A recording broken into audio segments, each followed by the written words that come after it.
We all have negative thoughts. Thoughts that make us feel small, doubtful, anxious, or even defeated. But what if I told you that these thoughts aren't who you are? What if you could simply observe them, let them pass, and move forward with peace?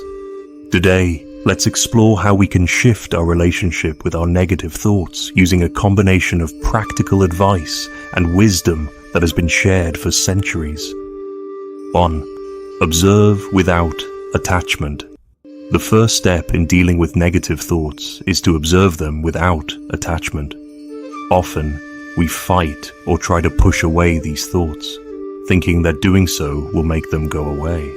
But the truth is, the more we resist them, the stronger they can become.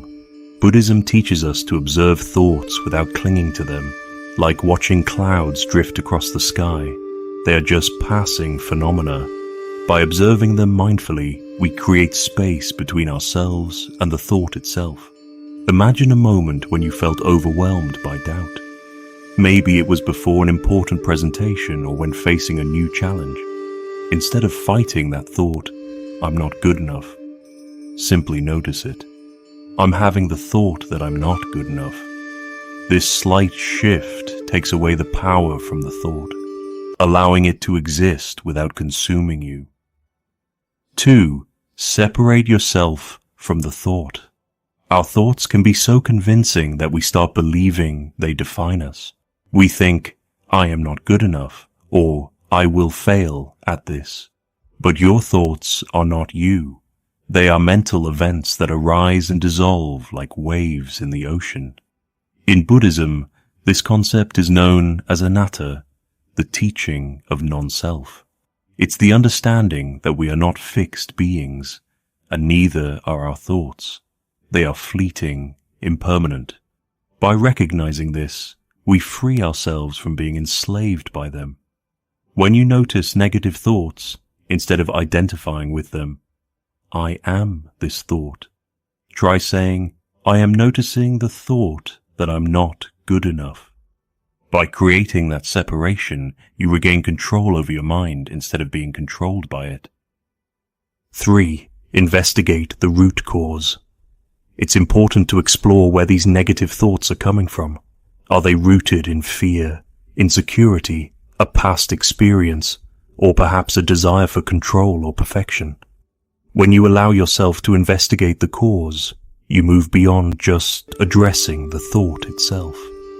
You begin to understand why that thought has arisen, and from there, you can address the deeper need or fear beneath it. This is a practice of insight, vipassana in Buddhism. It's not enough to just notice the thought. We need to understand its origin. When we understand the root, we can heal from it, instead of just pushing it away. For example, let's say you have a thought like, "I'm not good enough for this promotion." Ask yourself, why do I feel this way? Is it because you fear judgment, or because you're comparing yourself to others?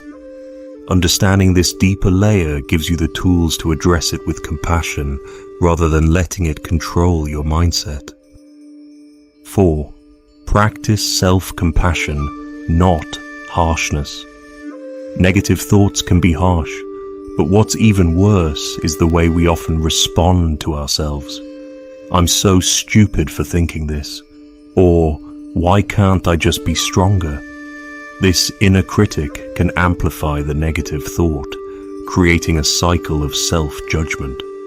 But the truth is, harshness only fuels more negativity. Buddhism teaches us the importance of self-compassion. Metta, it's the loving kindness you would offer a close friend, and it's just as necessary to offer it to yourself. The Buddha once said, "You, yourself, as much as anybody in the entire universe, deserve your love and affection." When you notice a negative thought, instead of criticizing yourself, respond with kindness. It's okay to feel this way. This doesn't define me. I can choose to be kind to myself now. This gentle approach disarms the thought, allowing it to dissolve with greater ease. 5. Shift focus through presence or action. Sometimes we can't stop negative thoughts simply by observing or understanding them. What they need is a change of focus. Negative thoughts thrive on repetition. The more we dwell on them, the stronger they become.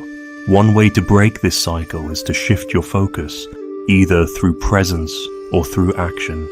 Mindful breathing is a great way to ground yourself in the present moment. Close your eyes for a moment.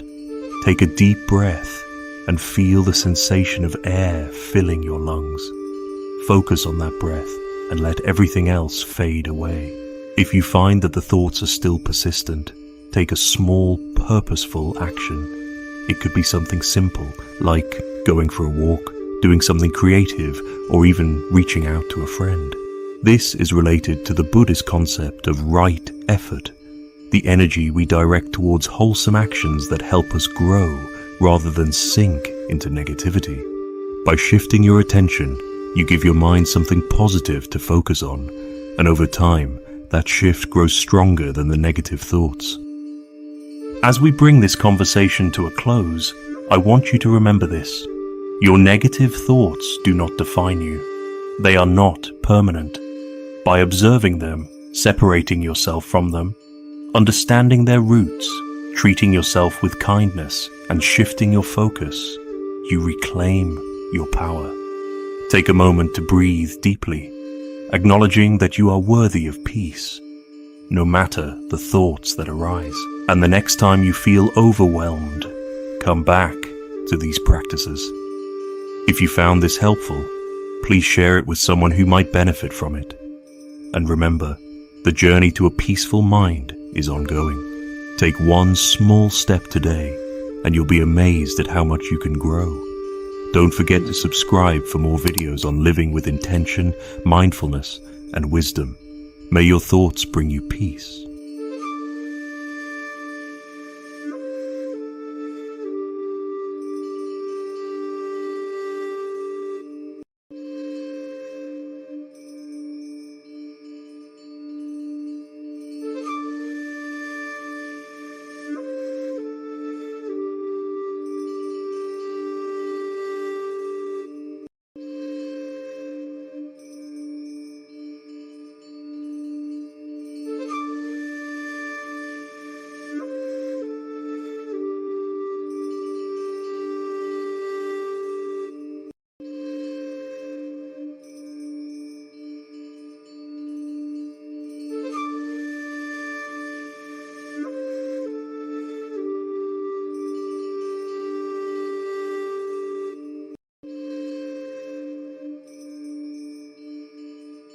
Subscribe to my channel